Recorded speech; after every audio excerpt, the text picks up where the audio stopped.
नमस्कार। दोपहर समाचार में आपका स्वागत है।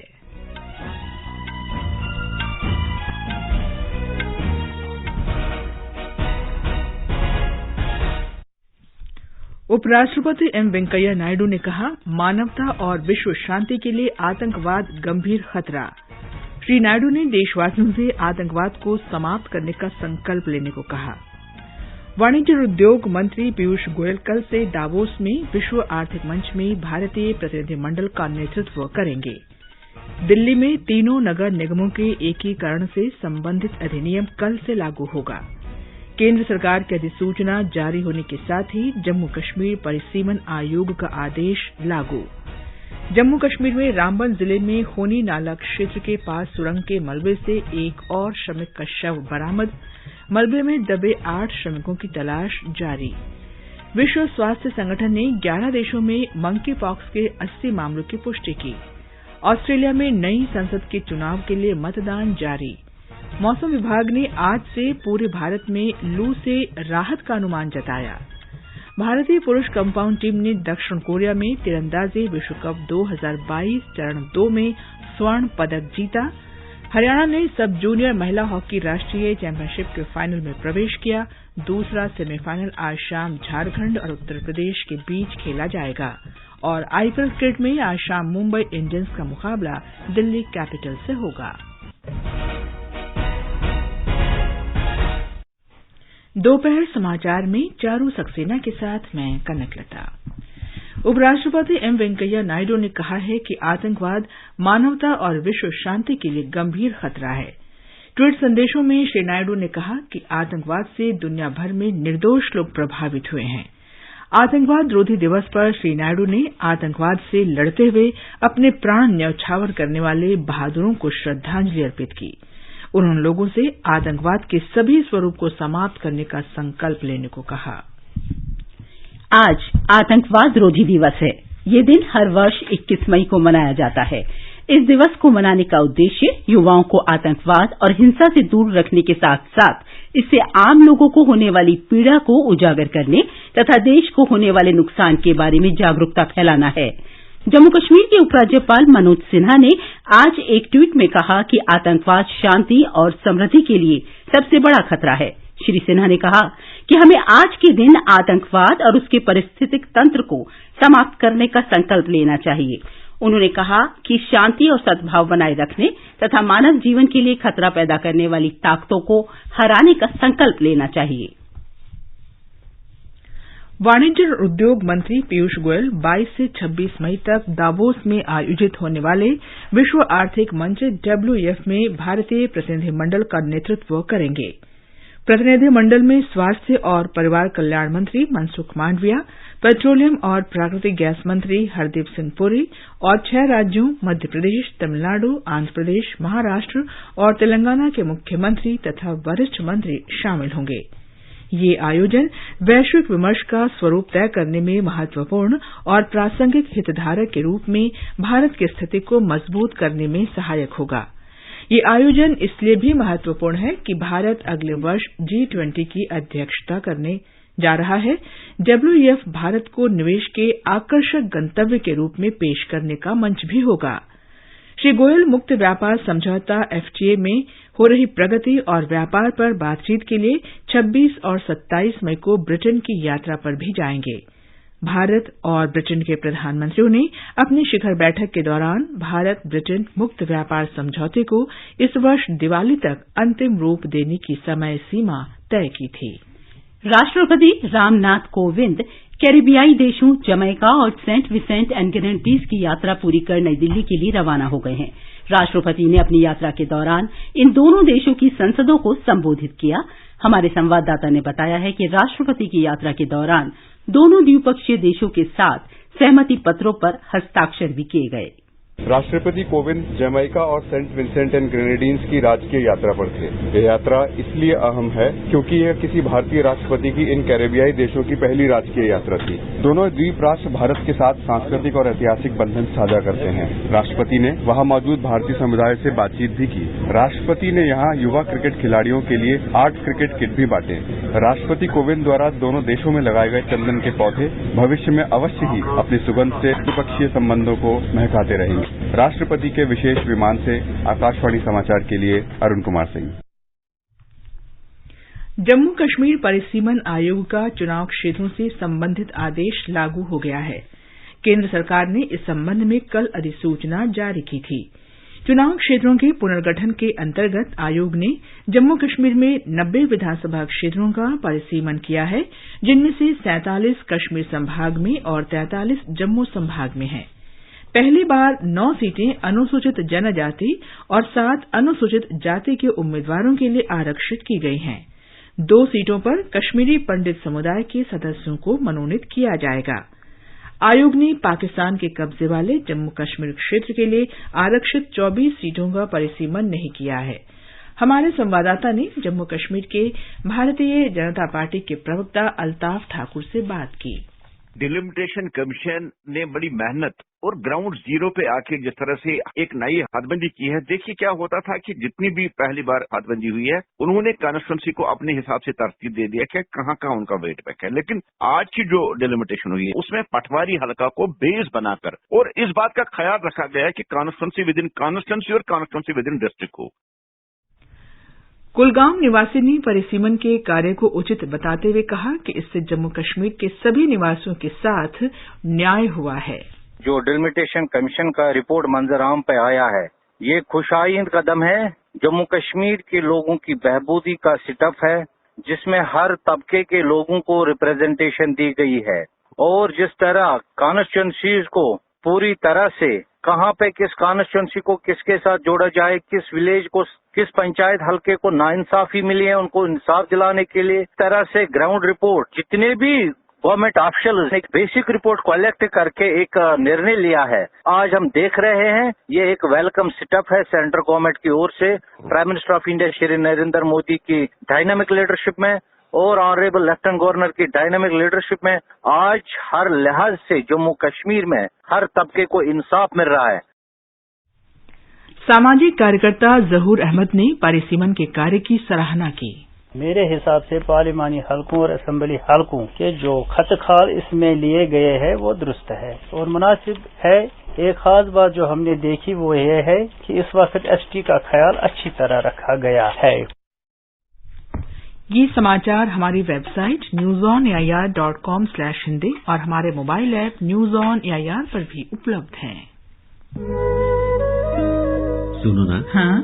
सोच रहा हूँ अपना बिजनेस क्यों न बढ़ा लूं। तो रोका किसने है? हाँ? रोका तो किसी ने नहीं, पर समझ नहीं आ रहा कि मदद किससे मांगूं। मुझसे। तुमसे? तो अच्छा बताओ फिर। आकाशवाणी है ना, मैंने सुना है उसका नेटवर्क देश भर में फैला है। पर उससे मेरा क्या फायदा? देखो, फायदा है, जिस शहर में चाहो विज्ञापन की मदद से उपभोक्ताओं तक पहुंच जाओ। पर अब ये भी तो बता दो कि आकाशवाणी से संपर्क कैसे करूं? बहुत आसान है, मैं बताती हूँ। नंबर नोट करो, 870-001-4242। ओ 870-001-4242। लो अभी फोन लगाता हूँ 870-001-4242 पर।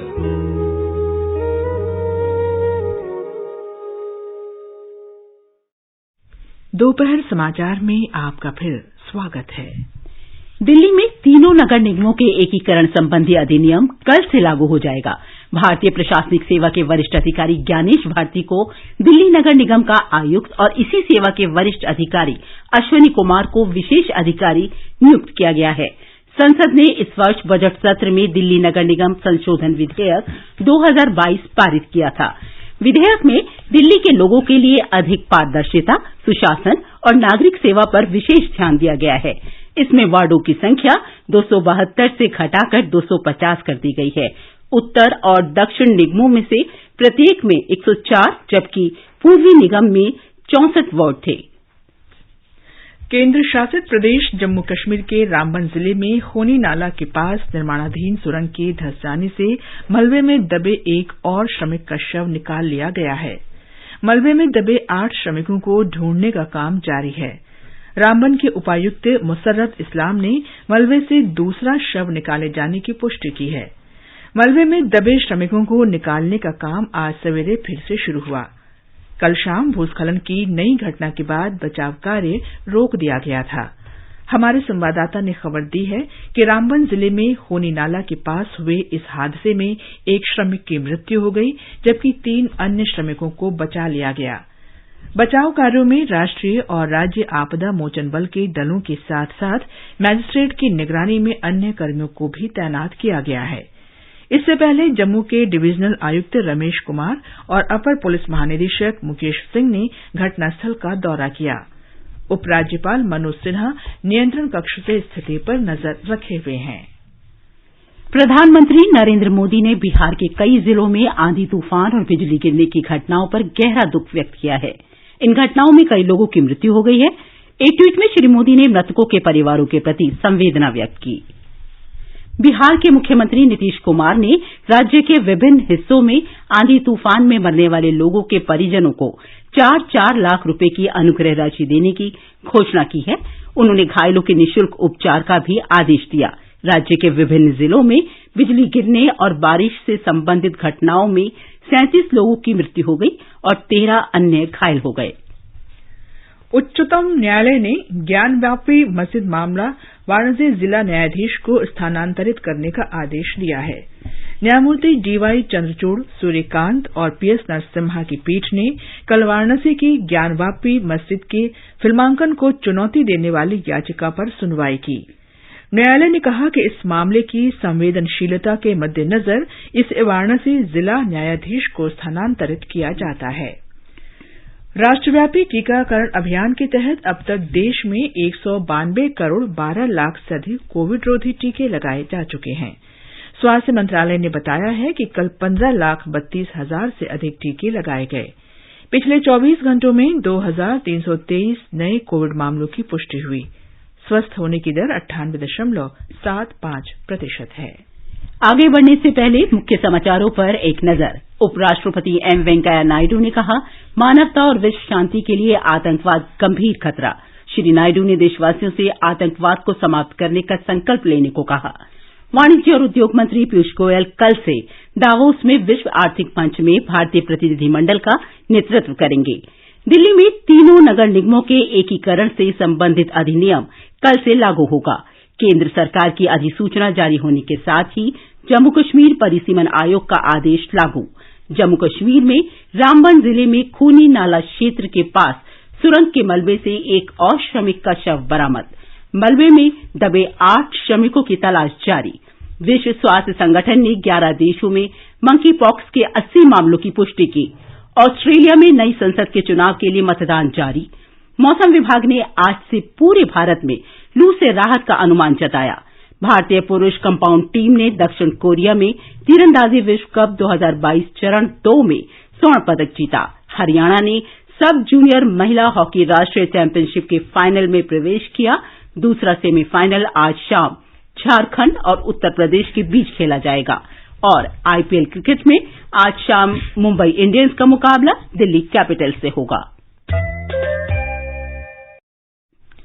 संस्कृति मंत्रालय आजादी का अमृत महोत्सव के अंतर्गत राजा राम मोहन राय का 250वां जन्मोत्सव मनाएगा। 1 साल तक चलने वाला ये समारोह कल से शुरू होकर अगले वर्ष 21 मई को संपन्न होगा। उद्घाटन समारोह कल कोलकाता में salt lake science city auditorium स्थित राजा राम मोहन राय लाइब्रेरी फाउंडेशन में आयोजित होगा। केंद्रीय मंत्री जी किशन रेड्डी और पश्चिम बंगाल के राज्यपाल जगदीश धनखड़ समारोह में भाग लेंगे। इस दौरान वर्चुअल माध्यम से राजा राम मोहन राय की प्रतिमा का अनावरण किया जाएगा। समारोह के दौरान सेमिनार, क्विज प्रतियोगिता के आयोजन के अलावा राजा राम मोहन राय की जीवनी पर मल्टीमीडिया प्रस्तुति होगी। आजादी के अमृत महोत्सव के अंतर्गत आइए अब सुनते हैं आकाशवाणी की विशेष प्रस्तुति आजादी का सफर। आजादी का अमृत महोत्सव।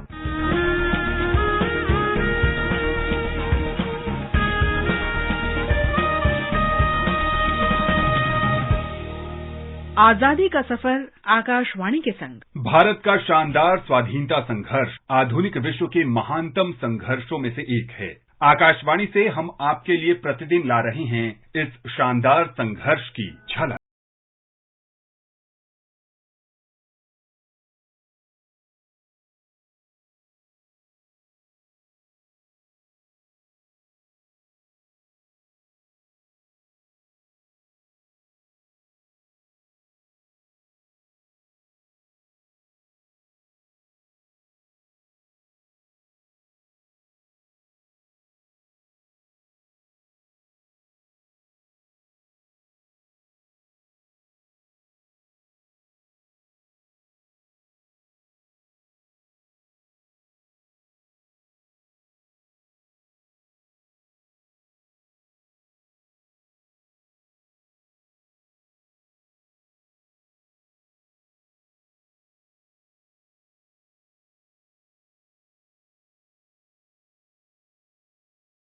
हाई स्कूल में पढ़ रहे थे तो 1905 में बंग भंग आंदोलन में शामिल हो गए। उन्होंने राष्ट्र की आवश्यकता के लिए धन जुटाने के उद्देश्य से मजदूरी भी की। उनकी राष्ट्रवादी भावना को कॉलेज जीवन में और मजबूती मिली जब कांग्रेस के कलकत्ता अधिवेशन में उन्होंने गांधी जी, सुरेंद्र नाथ बैनर्जी, एनी बेसेंट और अन्य हस्तियों के भाषण सुने।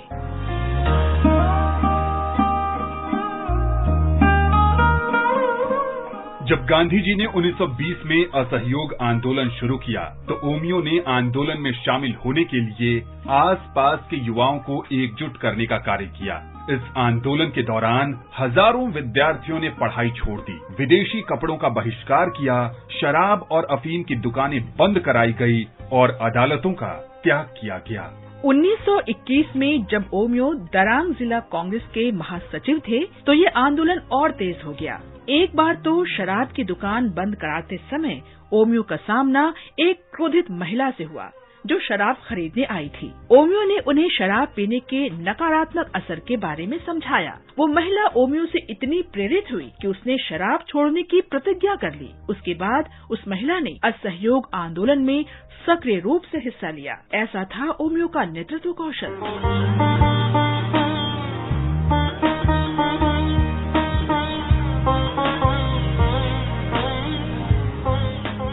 जब गांधी जी ने 1930 में सविनय अवज्ञा आंदोलन शुरू किया तो ओमियों ने स्वयं ही युवाओं को एकजुट करने की जिम्मेदारी संभाली। स्वाधीनता संघर्ष में भाग लेने के कारण उन्हें कई बार जेल जाना पड़ा। ओमियो को 1937 में असम विधानसभा के लिए चुना गया।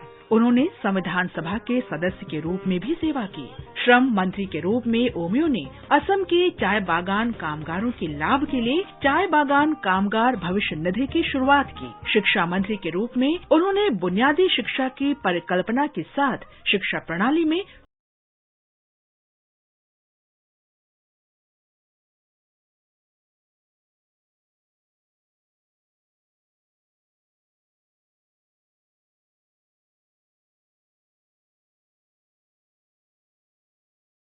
सुधारक और लोकप्रिय लेखक भी थे।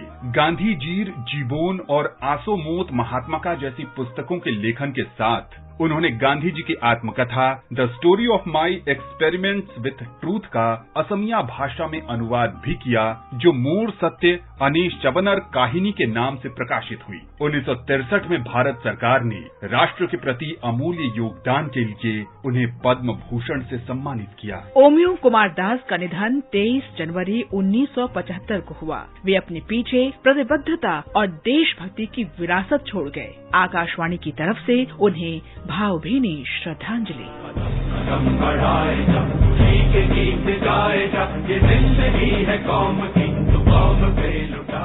आज हम थाला सिंह को भी स्मरण कर रहे हैं। वे हिमाचल प्रदेश के मंडी के निवासी थे।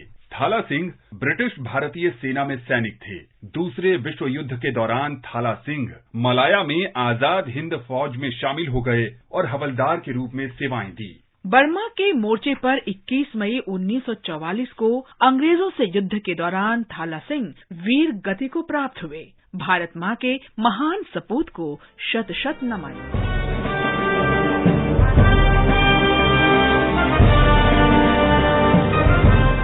आज बस इतना ही। आजादी का सफर आकाशवाणी के संग। कल फिर मिलेंगे नई कड़ी के साथ।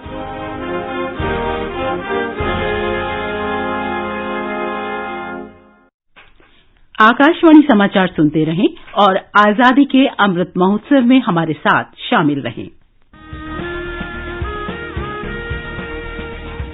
आजादी के 75 वर्षों का पर्व अमृत महोत्सव के पावन अवसर पर आकाशवाणी समाचार लेकर आया है अमृत महोत्सव क्विज। आप भी इस क्विज का हिस्सा बन सकते हैं। हमारे समाचार बुलेटिनों में पूछे गए स्वतंत्रता आंदोलन से जुड़े प्रश्नों का जवाब देकर आपसे ये सवाल प्रत्येक सोमवार और मंगलवार को सुबह 8 बजे प्रसारित होने वाले बुलेटिन समाचार प्रभात में पूछे जाएंगे। श्रोता ईमेल अमृत महोत्सव quiz@prasarabharati.gov.in पर अपने जवाब भेज सकते हैं। आप अपने जवाब व्हाट्सएप नंबर 8826546262 पर भी भेज सकते हैं। विजेता का चुनाव सही जवाबों में से लकी ड्रॉ के माध्यम से होगा और इसकी घोषणा अगले दिन इसी बुलेटिन में की जाएगी। विजेता को प्रमाण पत्र के साथ एक उपहार भी दिया जाएगा। साथ ही विजेता का नाम हमारे ट्विटर हैंडल पर भी फ्लैश होगा। तो आइए मनाएं आजादी के 75 वर्षों का पर्व अमृत महोत्सव आकाशवाणी समाचार के साथ।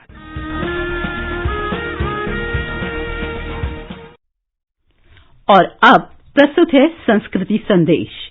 आज का संस्कृति संदेश आधारित है अंतर्राष्ट्रीय चाय दिवस पर।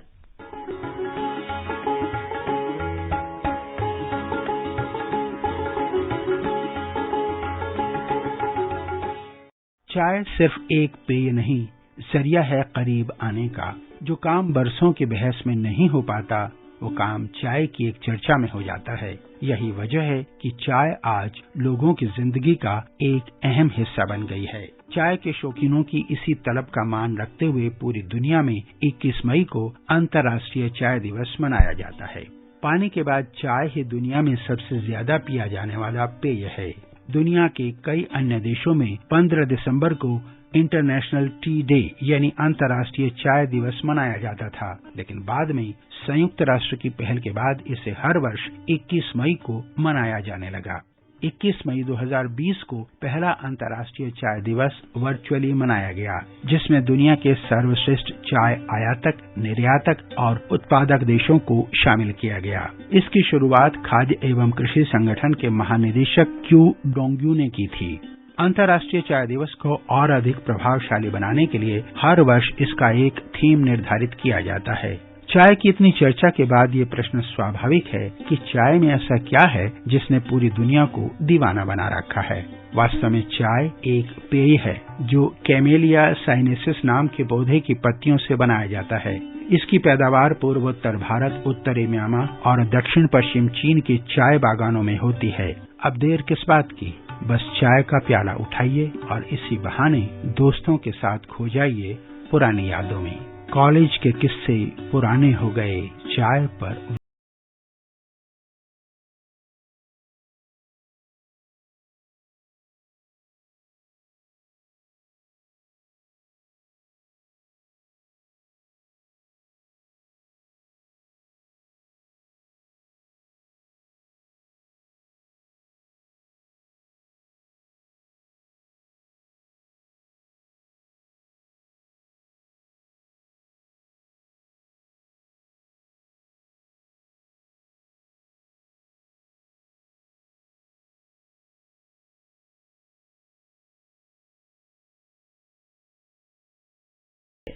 हिंदी में ये कार्यक्रम प्रत्येक शनिवार को रात 9:30 बजे से 10 बजे तक प्रसारित किया जाता है। अभ्यास की 8वीं कड़ी आज रात 9:30 बजे प्रसारित की जाएगी। इस कड़ी का विषय है मानव शास्त्र। आकाशवाणी के इस कार्यक्रम को भारी सफलता मिली है और देश भर से बड़ी संख्या में प्रश्न प्राप्त हुए हैं। दिल्ली विश्वविद्यालय के मानव शास्त्र विभाग के प्रोफेसर आरपी मित्रा प्रश्नों के उत्तर देंगे। अभ्यास का अगला संस्करण 28 मई को होगा और इसके लिए भारतीय राजनीतिक विषय का चयन किया गया है। विद्यार्थी अपने प्रश्न व्हाट्सएप नंबर 9289094044 या abhyas.air@gmail.com पर भेज सकते हैं। प्रश्न भेजने की अंतिम तिथि 25 मई है। कंपटीशन की अगर आप कर रहे हैं तैयारी, तो उनके लिए ऑल इंडिया रेडियो पर हम लाए हैं अभ्यास, एक ऐसा कार्यक्रम जिसमें आप पूछेंगे सवाल व्हाट्सएप नंबर 9289094044 पर, या फिर ईमेल करेंगे abhyas.airnews@gmail.com पर, और हमारे विशेषज्ञ देंगे इसका जवाब। आपका अभ्यास हमारा प्रयास। ये समाचार आकाशवाणी से प्रसारित किए जा रहे हैं। ताजा समाचार जानने के लिए आप हमारे Twitter handle @AIR News Hindi को फॉलो कर सकते हैं। ये आकाशवाणी है। ऑस्ट्रेलिया में संसदीय चुनाव के लिए मतदान चल रहा है। वहां मतदाता प्रतिनिधि सभा के सभी सांसदों और सीनेट की आधे से अधिक सीटों के लिए सदस्यों का निर्वाचन करेंगे। ऑस्ट्रेलिया में मतदान अनिवार्य है और लगभग 1,70,00,000 लोगों के मताधिकार का इस्तेमाल करने की संभावना है। चुनाव में सत्ताधारी उदारवादी राष्ट्रीय गठबंधन और लेबर पार्टी के बीच मुकाबला है। चुनाव के परिणाम आज शाम तक आ जाने की संभावना है। ऑस्ट्रेलिया के निर्वाचन आयोग ने कहा है कि कल आधा से अधिक मतदान पूरा हो गया। श्रीलंका में जारी राजनीतिक अस्थिरता और आर्थिक संकट के बीच राष्ट्रपति गोतबाया राजपक्ष ने 9 नए कैबिनेट मंत्रियों को शपथ दिलाई है। राष्ट्रपति कार्यालय के अधिकारियों ने बताया कि अगले सप्ताह नए मंत्रिमंडल में कुछ और मंत्री शामिल किए जाएंगे। विश्व स्वास्थ्य संगठन ने 11 देशों के करीब 80 लोगों के विषाणु जनित रोग मंकी पॉक्स से पीड़ित होने की पुष्टि की है। ये रोग और अधिक फैल सकता है। संगठन ने किसी देश का नाम लिए बिना कहा कि 50 अन्य संदिग्ध मरीजों की जांच की जा रही है। एक वक्तव्य में संगठन ने कहा है कि वो प्रभावित देशों के साथ मिलकर काम कर रहा है और इसके रोगियों का पता लगाकर उनकी मदद करेगा। दक्षिण कोरिया के ग्वांगजू में तीरंदाजी विश्व कप चरण 2 में भारतीय पुरुष कंपाउंड टीम ने स्वर्ण पदक जीत लिया है। फाइनल में आज भारत ने फ्रांस को 230 के मुकाबले 232 अंक से हराया। मिक्स्ड स्पर्धा में अभिषेक वर्मा और अवनीत कौर की टीम ने कांस्य पदक जीता। मणिपुर की राजधानी इम्फाल में चल रही 12वीं हॉकी इंडिया सब जूनियर महिला राष्ट्रीय चैंपियनशिप में हरियाणा ने पहले सेमीफाइनल में मध्य प्रदेश को 8-0 से हराकर फाइनल में प्रवेश कर लिया है। दूसरा सेमीफाइनल शाम 6 बजे झारखंड और उत्तर प्रदेश के बीच होगा। फाइनल कल शाम 6 बजे खेला जाएगा। आईपीएल क्रिकेट में आज वानखेड़े स्टेडियम में मुंबई इंडियंस का मुकाबला दिल्ली कैपिटल्स से होगा। मैच शाम 7:30 बजे शुरू होगा। आज पूर्व प्रधानमंत्री राजीव गांधी की पुण्यतिथि है। प्रधानमंत्री नरेंद्र मोदी ने उन्हें श्रद्धांजलि अर्पित की। पूर्व प्रधानमंत्री राजीव गांधी की 31वीं पुण्यतिथि पर आज पुद्दुचेरी में आतंकवाद रोधी दिवस के रूप में मनाया गया। मुख्यमंत्री एन रंगासामी और उनके मंत्रिमंडल के कई सहयोगियों के अलावा मुख्य सचिव तथा अन्य अधिकारियों ने राजीव गांधी की प्रतिमा पर माल्यार्पण कर उन्हें श्रद्धांजलि दी।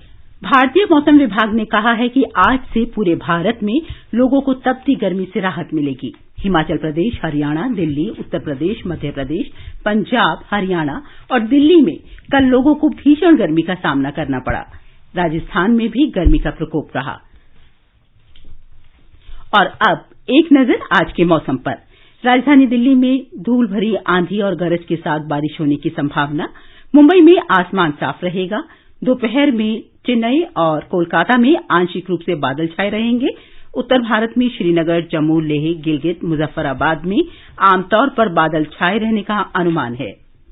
अंत में मुख्य समाचार एक बार फिर। उपराष्ट्रपति एम वेंकैया नायडू ने कहा, मानवता और विश्व शांति के लिए आतंकवाद गंभीर खतरा। श्री नायडू ने देशवासियों से आतंकवाद को समाप्त करने का संकल्प लेने को कहा। वाणिज्य और उद्योग मंत्री पीयूष गोयल कल से दावोस में विश्व आर्थिक मंच में भारतीय प्रतिनिधिमंडल का नेतृत्व करेंगे। दिल्ली में तीनों नगर निगमों के एकीकरण से संबंधित अधिनियम कल से लागू होगा। केंद्र सरकार की अधिसूचना जारी होने के साथ ही जम्मू कश्मीर परिसीमन आयोग का आदेश लागू। जम्मू कश्मीर में रामबन जिले में खूनी नाला क्षेत्र के पास सुरंग के मलबे से एक और श्रमिक का शव बरामद। मलबे में दबे 8 श्रमिकों की तलाश जारी। विश्व स्वास्थ्य संगठन ने 11 देशों में मंकी पॉक्स के 80 मामलों की पुष्टि की। मौसम विभाग ने आज से पूरे भारत में लू से राहत का अनुमान जताया। भारतीय पुरुष कंपाउंड टीम ने दक्षिण कोरिया में तीरंदाजी विश्व कप 2022 चरण 2 में स्वर्ण पदक जीता। इसके साथ ही दोपहर समाचार का ये अंक समाप्त हुआ। नमस्कार।